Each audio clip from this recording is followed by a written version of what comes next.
নিশ্চিত করতে পারিনি। গাজীপুরের সাংবাদিক আসাদুজ্জামান তুহিনকে কুপিয়ে হত্যা ও সাংবাদিকদের নির্যাতন নিপীড়নের প্রতিবাদে বিক্ষোভ মিছিল ও প্রতিবাদ সমাবেশ করেছেন দিনাজপুরের সাংবাদিকরা।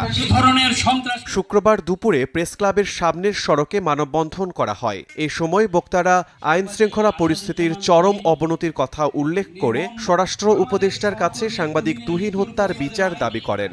1992 সালে আমরা যখন গণতন্ত্রের দিকে যখন যাত্রা শুরু করলাম, সেই 1990 থেকে এখন পর্যন্ত কমিটি টু প্রোটেক্ট জার্নালিস্ট এবং আইন ও সালিশ কেন্দ্রের হিসাব মতে 1990 সাল থেকে গতকাল পর্যন্ত বাংলাদেশের সাংবাদিককে হত্যা করা হয়েছে। শুধুমাত্র সংবাদ প্রকাশের কারণে 38 জন সাংবাদিককে হত্যা করা হয়েছে।